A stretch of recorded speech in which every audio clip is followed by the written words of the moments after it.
Hola a todos, ¿qué tal? ¿Cómo están? Las guerras, las dictaduras, como estamos viendo todos los días en las noticias, son responsables de miles de muertos en el mundo entero. Pero a menudo olvidamos que las secuelas de esta violencia pueden ir mucho más allá de los 20 años. Este precisamente es el tema que aborda la escritora argentina Elsa Osorio en su novela A 20 años luz, que pone en escena en Francia Paula Giusti en el mítico Théâtre du Soleil de Ryan Pushkin.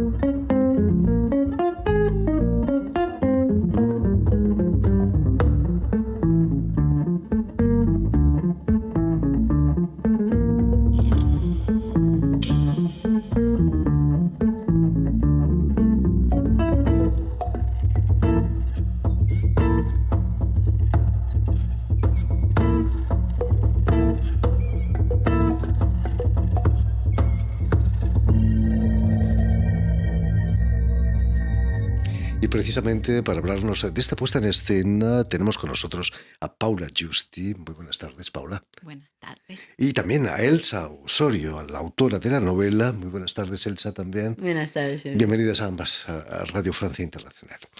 Paula Giusti, quien firma la puesta en escena, ha nacido en Tucumán, en Argentina, en 1975, y que cuenta que su infancia estuvo marcada por la palabra desaparecido.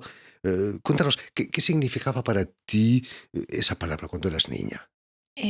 Justamente lo particular es que esa palabra formaba parte de la vida cotidiana, ¿no? Yo tengo mi primer novio, su padre ha desaparecido, mi mejor amiga, sus dos padres eran desaparecidos. Entonces, esa palabra era para mí muy banal, era Incluso de la vida en la escuela, cotidiana. ¿no? En la escuela también. En la escuela también, compañeras de curso. Es una generación que teníamos muchísimos padres de los amigos que eran desaparecidos. Entonces, en Tucumán hubo uno de los militares más redoutables, más eficaces, Duros. entre comillas, de la dictadura, Bussi.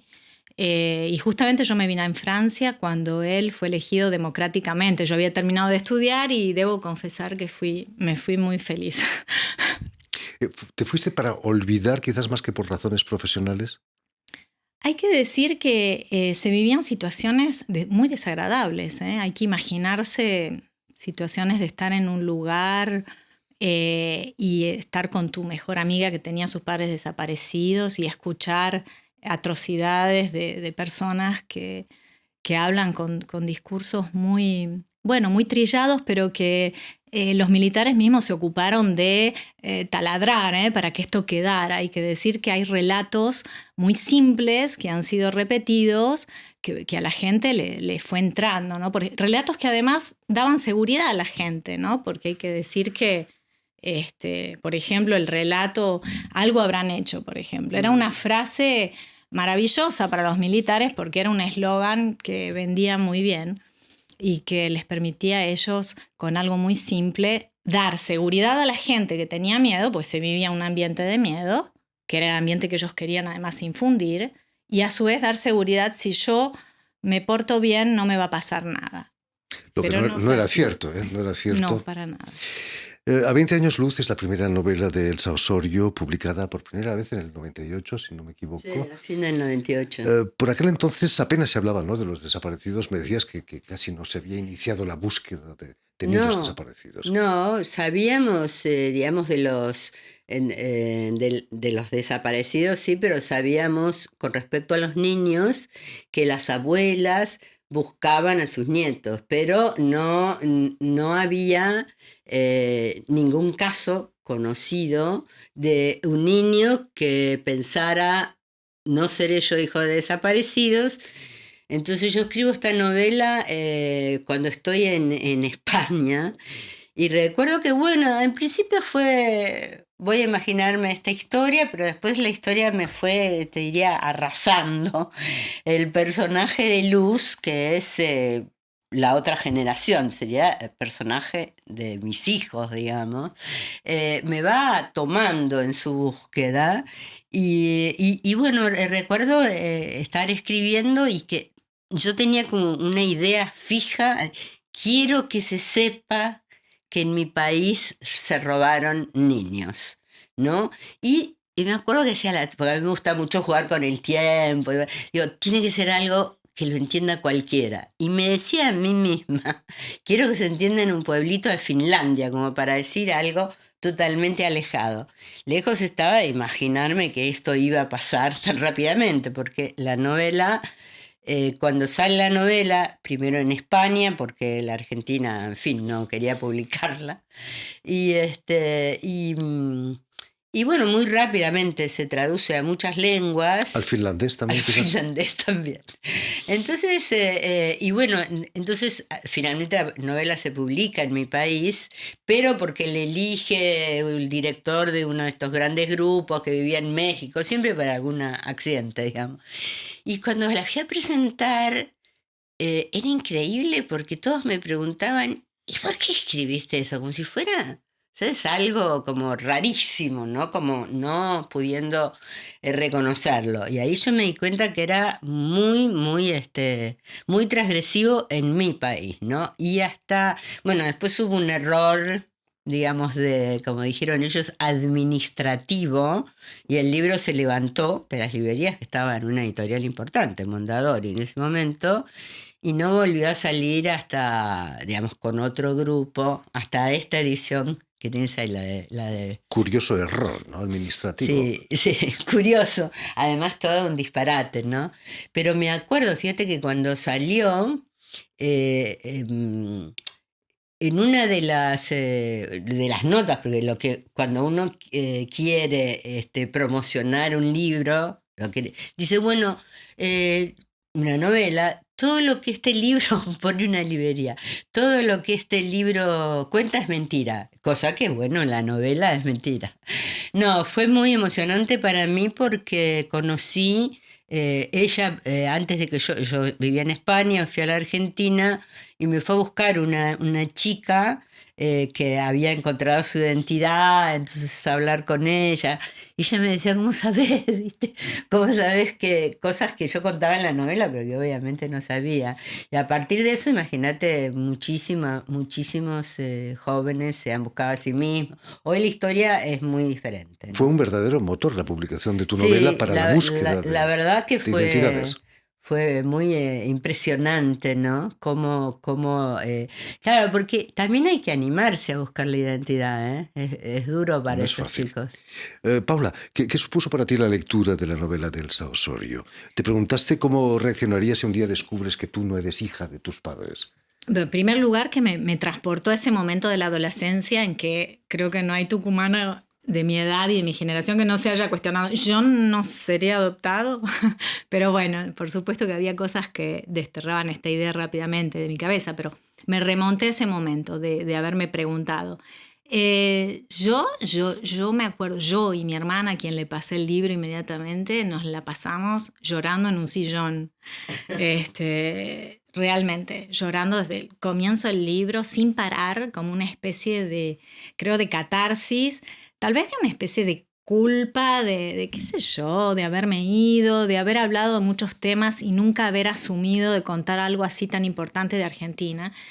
Así que bueno, yo me dije, lo tengo que contar, pero tuve mucho miedo y mucha dificultad porque era una historia muy próxima y yo tenía miedo de no encontrar esa forma de la que siempre hablamos y de la que siempre habla Mushkin, ¿no? También de encontrar la forma de contar algo que es muy importante, porque no solo lo que contamos, sino cómo lo contamos, para que además se justifique sacarlo de un formato en el que ya era maravillosa la historia.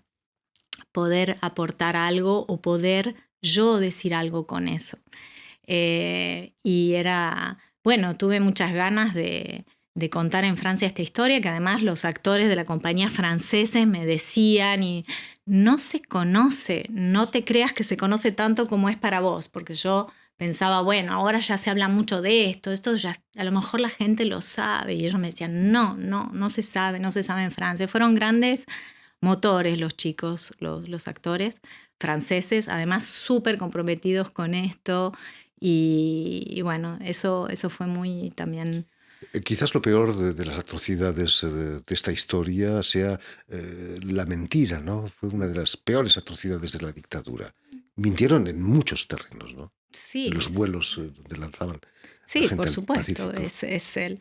De hecho, es eso lo que básicamente creo que no puede haber alguien que no acepte, porque están los que van a decir, fueron 9.000, fueron 30.000. ¿Qué importa? Y además de que fueron 30.000 desaparecidos y tal vez más.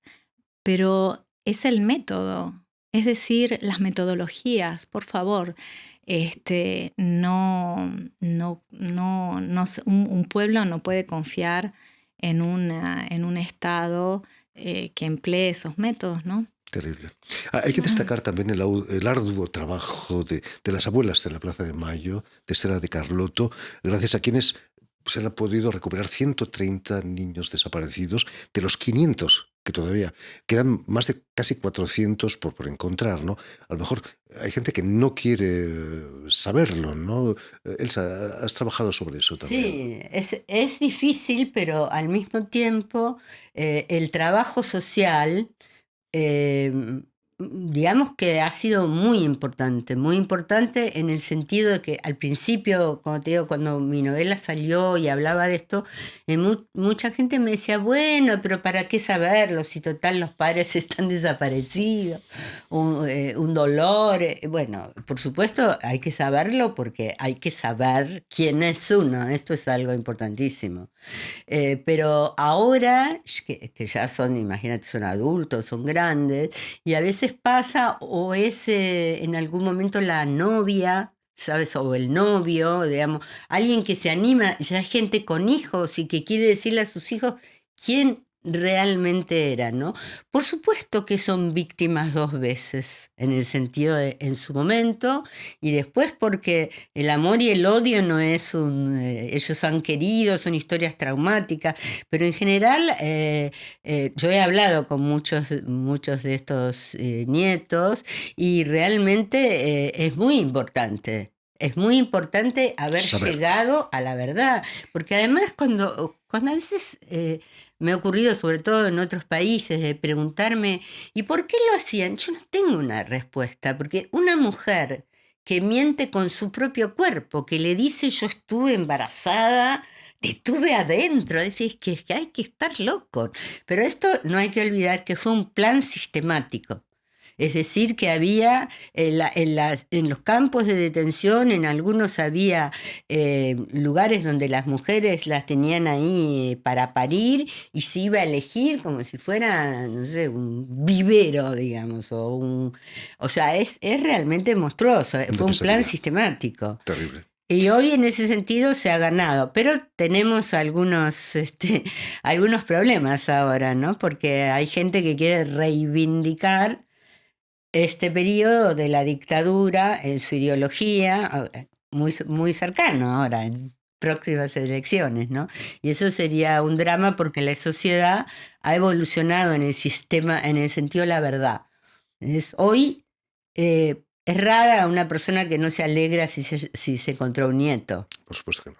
pero bueno. Cuéntanos, Ya. Elsa, ¿cómo reaccionaste cuando Paula Giusti te propone una adaptación teatral de algo tan complejo como tu novela? Bueno, a mí me emocionó, me parece importante. Además, a Paula la conocí, yo no sé hace cuántos años que está con este proyecto, Paula, pero yo me acuerdo, hoy venía hablando, no, bueno, muchos años, para mí es emocionante, además me parece realmente importante que, más allá de que sea mi novela, de que este tema siga presente, porque creo, ¿por qué no?, que alguien que va a ver la obra puede empezar a despertar esta duda, ir a buscar y bueno, me parece que el camino sigue y bueno, yo no la he visto y deseando verla. Estrenar además en el Teatro del Soleil, cerca de París, no está en París, está en Vincennes, justo al lado, un teatro con Ariadne Mouchkine, tiene mucho de simbólico también. Ariadne Mouchkine viajó en los años 70, finales de los 70 a Argentina, buscando artistas desaparecidos argentinos, ¿no? Sí, ella y yo descubrí hace poco con mucha emoción un pequeño documental que había sobre este periodo en el que, con las manifestaciones que se hacían en Francia por lo que estaba sucediendo en Argentina, me emocionó mucho, y descubrir que Ariane con Lelouch habían estado en Argentina buscándolo, pidiendo información sobre Miguel Ángel Estrella y solidarizándose para hacer y pedir por los artistas desaparecidos. Así que para mí es como una especie de hilo que se continúa en la historia. Me da mucha emoción eso, poder simplemente ahora volver a contar esta historia, contarla. Creo que nuestro trabajo como artistas es trabajar muchísimo sobre la memoria. Hoy escuchaba a un periodista que hablaba sobre lo que estamos viviendo hoy en Francia con el terrorismo y todo esto, lo importante de trabajar la historia, y así que creo que lo hago con mucho placer, esto de encontrar los alumnos y de volver. Es un trabajo importante que también está, bueno, en los artistas. Tú misma, Paula, además de ser artista asociada del Teatro del Soleil, fuiste náufrago, creo, en una de las obras se llamaba Náufrago de la loca esperanza, ¿no? Sí. El Teatro del Soleil es un teatro muy especial, ¿no? No tiene nada de típico. Es un No, teatro cooperativo. Es cierto que se lavan los platos y se hace la comida justo después de la función. Eso ha ido un poco cambiando, no sé bien, espero no decir nada, ha ido un poco cambiando, pero sí, se colabora mucho porque es una casa, y en una casa todo el mundo entra y ayuda un poco con sus platos. Y eso en todo sentido, en una metáfora que también se transporta al escenario, pero también se ve en la cocina. Ariane decía siempre que muchas cosas se ven en una cocina, de una familia, de una casa, de las dinámicas. Entonces, bueno, por supuesto, sí, uno trata de trabajar su humildad como actor también en la cocina. Las cosas buenas y las malas, todo. Hablando de cocina, en la puesta en escena de esta obra, utilizas el teatro dentro del teatro, utilizas las marionetas. ¿Cuál ha sido la causa? ¿Quizás la complejidad te ha llevado a eso? La distancia que se necesita para contar esa historia, el personaje de Liliana que me daba mucho miedo de caer en una cosa patética, es decir, me daba mucho miedo de poner delante de un espectador la persona torturada que acaba de salir de un lugar de tortura. Entonces, ¿cómo contar esto? Y bueno, vinieron a mí muchas metáforas que son siempre las que me ayudan. Esta historia de que eran para mí los desaparecidos, son fragmentos de historias, fragmentos de cuerpos, todo esto y eso. Y bueno, y esta cosa de la figura del desaparecido que no está, nos llevó entonces a probar, como hacemos siempre en la compañía, que nos reunimos y probamos con objetos. Yo llevé cabezas que yo había fabricado y pedazos de cuerpo y trabajamos para probar si esto podía funcionar. Y bueno, y Liliana de hecho es un personaje. De hecho, ahí la foto que estamos viendo están las manos de los manipuladores, pero ahora los manipuladores manipulan manos también. O sea, Liliana son fragmentos de cuerpo. Y en el comienzo del espectáculo, las personas que vengan, que espero que vengan del 7 al 26, van a descubrir de dónde sale también esa idea. En torno a la obra va a tener lugar un encuentro de ambas, de Elsa Osorio y Paula Giusti, el 20 de octubre, si no me equivoco, en la Maison de l'Amérique Latine, e incluso un taller de escritura, ¿no? Sí. En noviembre. También. En la Casa Argentina. Sí, un taller donde haremos narrativa y teatro, no sé, jugar Fantástico, un poco. Fantástico, ¿no? En fin, pues ya lo saben, tienen... Perdona, Paula, no, dime. quería solo decir que en la Maison de l'Amérique Latine vamos a tener la alegría de estar con Carlos Schmerkin también, de compartir ese momento con él. Yo estoy muy feliz porque esta obra me hizo encontrarme con muchos argentinos que yo no había tenido contacto acá en Francia, porque siempre mi trabajo no me había llevado. Y bueno, así que va a ser un hermoso momento a compartir con Como decíamos, ya lo saben, tienen una cita en el Teatro du Soleil, en la Cartoucherie de Vincennes, del 7 al 26 de noviembre para la puesta en escena de Luz sobre la novela de Elsa Osorio que ha firmado Paula Giusti. Muchísimas gracias, Paula, por haber estado aquí con nosotros. Muchísimas gracias, Elsa, también. Mucho éxito con la obra y que siga esta campaña para descubrir desaparecidos que todavía están por ahí. Y a ustedes. Permíteme, se me ha olvidado de dar las gracias también a Adrián Turó, a Esteban Hesley, también a Jamaï Boucher, quienes se han ocupado de la realización del programa, y también saludar a nuestros telespectadores, porque también los tenemos, que nos siguen en toda América Latina, en Tucumán seguro que también, gracias a la cadena Unión Continental Latinoamericana y una red que se llama TAL, que reúne televisoras públicas y universitarias de toda América Latina. Y a ustedes, muchísimas gracias por su atención y les damos cita para una nueva edición de El Invitado de Radio Francia Internacional.